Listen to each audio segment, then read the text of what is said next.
Olá, comunidade Paz e Bem, pós-TV 247, canal Filosofia em Movimento. Eu sou a Carla Pavão e a Fernanda Carlos Borges. Hoje nos traz mais uma parte do livro O Martelo das Feiticeiras ou das Bruxas, que se chama também Maleus Maleficaram. Me dá um trava-língua aí, Fernanda. Então, eu até estava falando com a Carla, poxa, às vezes eu fico meio em dúvida se vale a pena a gente ficar lendo esse livro, divulgando essas ideias perigosíssimas, né? Ou se vale a pena deixar ele no lugar que ele merece, que é de documento. Quem quer estudar a história, lá entender os documentos produzidos pela história, vai lá e pega esse livro e lê, porque ele tem essa função de documento. Mas, por outro lado, também, às vezes, a gente não quer saber as loucuras que estão pensando, e quando vê, a gente se surpreende com coisas, né? Acho que a gente está vendo um momento no Brasil hoje em que a gente está se surpreendendo, assim, né? De repente, a gente descobre que tem milhares de pessoas que acham que os banqueiros querem fazer a Revolução Comunista, né? Isso existe hoje, né? Essa teoria... Covid, né? Quase é Covid, se espalha por tudo sem ninguém Covid não perceber, existe, não existe, isso aqui é uma invenção da China para dominar o mundo. Então, a gente se surpreende, né? Nossa, porque a gente não viu como esse pensamento foi sendo construído. Estava ali, a gente estava fazendo outras coisas mais interessantes, lendo coisas mais interessantes, né? Então, quando eu penso nisso, eu também penso que vale a pena a gente ler esse livro aqui, né? Porque também saber que isso aqui está aí de algum modo, não exatamente como está nesse texto, né? Que ele é de séculos atrás, mas tem resíduos disso ainda hoje. E o trechinho que eu trouxe para ler para vocês hoje mostra um resíduo disso que está vivo no imaginário religioso cristão hoje ainda, né? Para a gente entender como essa imaginação mítica religiosa, ela dura com algumas modificações, mas ela perdura até, e perdura muito também em função de toda a iconografia, né? As pinturas, dos desenhos, de como se representam e como são criados na imagem, né? Na iconografia, esses seres fantásticos do outro mundo, né? Então, hoje a gente vai ver um pedacinho disso que ainda tem hoje, né? Então tá. Aí, mas eu queria falar para o pessoal que segue aqui, tá vendo esses vídeos, queria que vocês comentassem ali nos comentários, que eu estou vendo todos os comentários que vocês postam. Vocês também ficam inseguras quando eu fico lendo esse livro, como eu fico quando eu leio? Assim, nossa, estou divulgando essas barbaridades, né? Ou vocês gostam, vocês acham que é importante que a gente saiba, conheça esse documento assim abertamente? É uma coisa só para historiadores ou estudiosos, mas que a gente possa ter um vídeo, né, na internet que não sabe por onde ele vai circular, né? Então comentem o que vocês acham disso, até para tranquilizar os nossos sentimentos aqui, os meus e o da Carla, né? Bom, então eu vou ler para vocês agora um trechinho de uma coisa que permanece desse imaginário, mais uma, né? Mas no que diz respeito à iconografia, né? Do diabo e dos demônios, para esse universo cristão aqui medieval, inquisidor, que é retratado neste livro, né? E aí ele defende o tempo todo nesse livro que tem dois tipos de demônio que tem essa ação contra a humanidade, especialmente as mulheres, que são os íncubos e os súcubos, né? Os íncubos são os demônios masculinos, que seduzem as mulheres, e os súcubos são os demônios femininos, que seduzem os homens, enfim. Então, são esses dois tipos de demônios que têm essa função sexual, né? E aí ele estava explicando que esses demônios existem mesmo, se eles existem mesmo ou não, aí ele começa a citar toda uma bibliografia desse contexto aqui católica, né? Porque o catolicismo já tinha aí uma história de teologia e de textos, provando, então, que eles existem e como eles são. Aí, esse como eles são é que interessa para a gente. Antes de ler, bom, primeiro eu vou ler, depois eu vou dar a explicação teórica, tá? Senão fica muito chato eu ficar dando explicação teórica antes. Então, ele vai citar o Santo Agostinho e ele vai dizer que ele, a certa altura, né, ele falando dos demônios, como que eles aparecem nas fábulas dos poetas, depois faz uma referência às Sagradas Escrituras. Aí, então, ele diz assim, o Santo Agostinho: é crença generalizada, cuja verdade é testemunhada por muitos através da própria experiência, ou ao menos pelo testemunho de terceiros de indubitável honestidade, e que passaram pela experiência que sátiros e faunos, comumente chamados de íncubos, têm aparecido a mulheres devassas a procurá-las e manter coito com elas. E que certos demônios, que os gauleses chamavam de dúzios, tentam e conseguem assiduamente essa obscenidade, o que é testemunhado por pessoas absolutamente dignas de confiança, sendo, portanto, insolente negá-la. Seu Santo Agostinho, tá, gente? Não, mas aqui é muito curioso, porque a gente vai vendo como que aquilo que os cristãos entendem como o diabo ou os demônios, esses íncubos e súcubos, ele vai roubando de deuses de outras tradições características, né? Características na construção do imaginário, da imagem dele, né? Então, por exemplo, os faunos não tem nada a ver com demônio, né? Tem a ver com as matas, não tem nada a ver com essa construção judaico-cristã muçulmana do diabo, mas aqui eles vão, eu digo que é uma fofoca mitológica, uma difamação mitológica, né?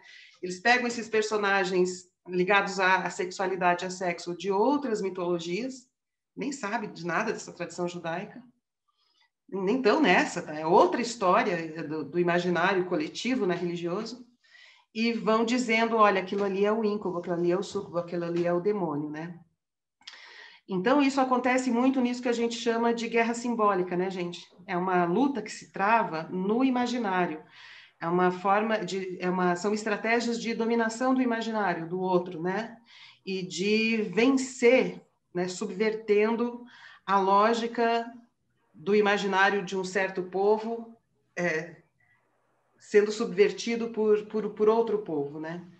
Aqui no Brasil aconteceu isso com o Exu, né? Porque o Exu ele era representado pelo falo. Então, na hora que os padres viram aquelas estatuetas de barro dos falos, ou Exu com falo enormes, disseram, ó, é o demônio. E até hoje as pessoas acham que o Exu é o demônio. Algumas pessoas acham, né? E é uma subversão total, porque a ideia original de Exu não tem nada a ver com essa tradição. É realmente uma corrupção cristã de um imaginário de uma outra cultura, que aquilo tem um outro significado de fertilidade, de função básica da vida, dessa força propulsora da vida, e que não tem nada a ver com corrupção da alma demoníaca que os cristãos desse período inventaram, né? Tem até a fala que é bastante, né, preconceituosa no popular, que pessoas usam dizendo sai Exu, né? Quando isso já desvirtuaram, né, o sentido todo e se usa muito popularmente. Então, é um grande problema. E aí, nesse texto aí, é curioso porque ele usa argumento de autoridade, né? Ele traz os nomes católicos para reforçar essa autoridade do que ele está construindo aí no documento. Homens de indubitável honestidade e, portanto, seria insolente negar que eles estão dizendo que os sátiros, né, que os faunos são os íncubos e os súcubos, né? Os faunos, a gente já tem um vídeo aqui sobre Dionísio, né? Os faunos são seres da floresta e eles têm pés de cabra, eles são peludos, eles têm chifre, né? E eles não têm nada a ver, a criação deles não tem nada a ver com essa história, nada a ver, é outra história, porque era um povo que vivia num outro lugar e sonhou outras coisas. Então, teve esse sonho coletivo, né, do imaginário de um outro jeito, outra coisa. Mas daí, na medida da dominação, da expansão, vai pegando esses seres e difamando personagens míticos e corrompendo o significado original que eles tinham nas suas culturas originais, né? Então isso é muito, muito curioso, porque eu já vi gente muito inocente, por exemplo, olhar a imagem de um fauno em livro e dizer assim, nossa, ele parece o diabo, deve ser o diabo. Mas o que eu estou querendo dizer assim, as pessoas precisam entender que o diabo ganhou essa característica porque ao longo da história da evolução do cristianismo foi feita essa captura da imagem dos faunos para o diabo. Não é o contrário, entende? O diabo não tinha muito... Se você vê no livro sagrado judaico-cristão muçulmano, Lúcifer é muito bonito, é um anjo maravilhoso, tão lindo que era vaidoso. O fauno é aquele bichinho animal selvagem, né? Mas ele vai ganhando na evolução da iconografia do mal essas características desses seres mitológicos da floresta, da sexualidade, da dança, do aspecto selvagem da vida. Então, na evolução do cristianismo, ele vai formando essa iconografia, né? Que corrompe os deuses dos outros, né? Ou que corrompe o significado original que aquele mito tinha lá naquele povo específico, né? Então, é uma forma, eu falo que é uma fofoca mitológica, assim, brincando, né? É uma fofoca, é uma difamação que acontece nesse campo do imaginário. Chama o Bourdieu, que é um sociólogo muito interessante, ele chama isso de a guerra que se trava dentro do campo simbólico. Uma guerra que é travada no campo simbólico, né? Então, são essas corrupções da imagem a serviço da dominação do imaginário alheio, né? Da dominação e da destruição do imaginário alheio. Mas vou mostrar para vocês, eu tenho um livro aqui que se chama, é uma pesquisa que o cara queria entender como é que a ideia do mal, o mal ontológico, né, foi surgindo e evoluindo na história. E aí ele escreveu um livro, então ele queria entender a concepção de mal ao longo da evolução da história ocidental, né? E daí ele escreveu um livro que se chama O Diabo, porque ele achou que o diabo é essa imagem que representa o mal no nosso mundo, né? Então chama O Diabo. Mas o conteúdo não é religioso, é mitológico mesmo, é estudos de mito e estudos de ética, um livro de ética. E ele mostra nesse livro, se alguém quiser procurar, esse livro está em português, tem no Brasil, ele mostra a evolução da imagem do diabo. Então, ele mostra todas essas características de deuses de outros lugares que foram sendo associadas ao diabo cristão, ao diabo católico. E um exemplo é esse que eu estou dando aqui, né? Então, Santo Agostinho falou, aquele fauno é o diabo, ele é um íncubo. Mas para um grego romano, ele não é um íncubo. Ele nem sabe que existe a palavra íncubo, nem sabe o que significa isso. Ele não faz parte do imaginário religioso.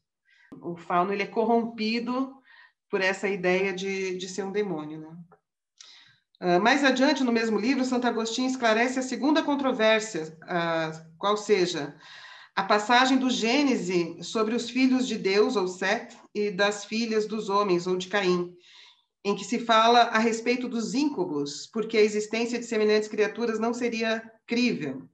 E aí Santo Agostinho quer dizer, não, eles existem sim, né? A propósito, a glosa a qual antes nos referimos, diz no Santo Agostinho, né? Diz o Santo Agostinho que não é desprovido de fundamento afirmar que os gigantes dos quais falam as Sagradas Escrituras não foram gerados por homens, e sim por anjos ou por demônios que teriam copulado com as mulheres. Então, o gigante existe e ele é filho dos demônios com as mulheres, e aí tem toda uma busca na bibliografia religiosa para provar que os gigantes são filhos porque ele está chamando desses anjos, são os anjos caídos, né? Não anjos. Aí diz assim, o mesmo se afirma na glosa sobre Isaías, onde o profeta provê a desolação da Babilônia, que será habitada por monstros. Diz a passagem, as corujas aí habitarão e os sátiros farão aí suas danças. Então, sátiros dançam. Então, a dança também é maligna, porque a dança é sexual, porque a dança é sedutora, né? Então, os demônios dançam. Tanto que foi proibido durante muito tempo na igreja a dança, né? A dança era algo proibido, mexer o corpo, algo muito perigoso também, assim como a sexualidade, né? Sátiros são criaturas selvagens e peludas que habitam as florestas e que, na verdade, são os demônios chamados de íncubos. Santo Agostinho dizendo na glosa sobre Isaías. Ainda em Isaías, onde se faz a profecia da desolação da terra dos idumeus, por terem perseguido os judeus, ele diz, e há de ser a habitação dos dragões e a morada das corujas, as feras reunir-se-ão também no deserto. Na glosa, as feras são interpretadas como monstros e demônios, e na mesma passagem, São Gregório explica serem esses deuses da floresta, sob esta outra designação. Enfim, aqui é uma sequência de difamação de deuses de outros povos e dizendo que eles são todos eles são os demônios. os A íncubos maternidade das mulheres. tem essa função sexual, assim, de corrupção sexual, e é pelas mulheres que eles se aproximam. Lembrando que esses, assim, os faunos, o Pan, esses deuses, todos estão associados a Dionísio, e o Dionísio era muito próximo das mulheres, e havia mesmo na dança dionisíaca e no transe dionisíaco um caráter sexual ligado àquilo que na natureza é um instinto, né? Mas não era só o sexo, era a caça também. Sabe, essa coisa da caçada, né? Imagina um tigre caçando. Então, as mulheres no culto de Dionísio, elas entraram em contato com essa força que era também uma força da caçada, né? Caçar com essa força selvagem. E no contexto deles, isso não tem nada a ver com o diabo, que eles nem sabiam que existia esse nome, nem esse personagem mítico, né? Era outra coisa. Mas aqui, então, eles vão e é associado às mulheres, quer dizer, eu já expliquei para vocês, a gente vai ler outros textos mais para frente, o quanto que eles vão dizendo que essa atração sexual é uma coisa muito mais favorecida pelos demônios, para os demônios, quando a coisa é com mulher, né? Então, mesmo a relação de Dionísio com as mulheres já justifica, né? Porque aqui eles estão difamando todos esses seres que habitam esse imaginário dionisíaco também, né? Peraí, deixa eu ver. De modo semelhante, Santo Isidoro, no último capítulo de seu 8º livro, afirma: os sátiros são chamados de pãs pelos gregos e de íncubos pelos latinos, e são chamados de íncubos por se deitarem sobre algo e entregarem-se a orgias, pois não raro anseiam lubricamente pelas mulheres e com elas copulam. E os gauleses chamam-nos de dúzios, por serem diligentes nessas bestialidades. O demônio, porém, que a gente comum chama de íncubos, denominavam-nos romanos de fauno das figueiras, e de quem nos fala Horácio. Ó fauno, amante das ninfas fugidias, caminha suavemente pelas minhas terras e pelos meus campos ensolarados. Aí ele diz, aí só para terminar, então assim, vocês veem, eles vão se pegando trechos de poetas sobre outros deuses de outros povos e dizendo, ó, isso é prova de que demônio existe. E eles são os demônios sexuais, né? A guerra é pesada, né? A guerra cultural, né? Hoje em dia está tão na moda falar em guerra cultural, isso aqui é uma guerra cultural. Para fazer prevalecer o imaginário, esse imaginário cristão. Gente, o imaginário cristão ele é imenso, tá? Inclusive, no imaginário cristão é possível associar Jesus à função dionisíaca, né? Então, isso aqui é um pedacinho mais brutal do pensamento cristão católico. Brutal. E protestante também, esse livro foi usado como base para a Inquisição protestante também. Então, mas isso aqui é o aspecto mais brutal disso, tá? Isso não quer dizer que todo o cristianismo seja assim. O mesmo cristianismo pode favorecer outras coisas muito bonitas que não tem nada a ver com isso daqui. Inclusive, combate isso daqui. É um pensamento complexo, é uma religião complexa, é uma cultura complexa, né? Aí, para fechar, só que daí aqui vai diretamente uma menção às mulheres, né? No que diz respeito à passagem da primeira epístola de São Paulo aos Coríntios, onde se diz, por isso a mulher deve trazer o sinal de submissão sobre a sua cabeça, por causa dos anjos. Aí fala, muitos católicos creem que por causa dos anjos se refere a íncubos. Então, assim, olha, então não é interpretação louca, nós quando a gente diz que eles dizem, a mulher tem que ser submissa, porque elas são mais vulneráveis aos demônios. É o que ele está dizendo aqui. O modo como ele está entendendo. Quando o Paulo fala a mulher tem que ser submissa, né? Vamos ler de novo para vocês entenderem. Por isso a mulher deve trazer o sinal da submissão sobre sua cabeça, por causa dos anjos. Isso está no Coríntios, São Paulo a Coríntios. Aí muitos católicos creem que por causa dos anjos se refere aos íncubos, são os anjos caídos.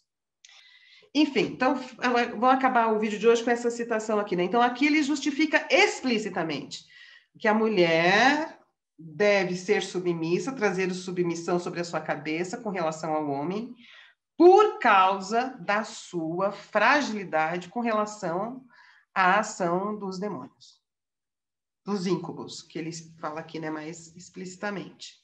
Então, gente, de novo, sem querer estar assustando, quando a gente vê textos, vídeos, publicações de certas igrejas neopentecostais super machistas que defendem claramente a submissão da mulher, inclusive a ministra Damares, ela disse isso, ó, Eu não acho que tem que violentar a mulher, eu não acho que tem que bater em mulher, mas na minha igreja, a mulher, de fato, a cabeça da família é o homem, a mulher deve ser submissa a um homem na família, né? A própria ministra das mulheres disse isso. E aí, quando a gente ouve isso, a gente fala, meu, ela não sabe que na base ideológica e mitológica disso, essa submissão é justificada pela intimidade que se supõe que as mulheres tenham com a perdição demoníaca. Ela tá concordando com isso. Na medida da aceitação disso, né, o próximo passo é porque as mulheres são mais vulneráveis à ação do diabo. Elas são mais cúmplices dos demônios. Você sabe que eu lembrei que quando eu era criança, isso não faz tanto tempo, né? Assim, era muito comum ver avós, tias, mães, quando a gente fazia pirraça, falar assim, essa menina está endemoniada. Eu ouvia também. Você ouvia? Qualquer coisa que você fazia que você não concordava, você estava endemoniada. Exato, eu ouvia, eu lembro disso. Essa construção foi chegando, né? Exato, perfeito. Então eu disse, olha uma coisa disso aqui que permaneceu, ó, permaneceu essa imagem do diabo como um fauno, né? Com patas de bode, chifre, peludo, um animal da floresta, né? Um homem animal, né? Um híbrido de homem animal, do fauno. Então isso permaneceu, tá aí. Qualquer coisa que você vai ver do diabo, hoje, né? Ele é chifrudo, meio animal. Muitas representações são assim. Então, isso está aqui hoje ainda. Outra que permaneceu. A mulher, é bom que ela seja submissa, porque ela é mais vulnerável à ação do maligno. Ela é mais endemoniada, né?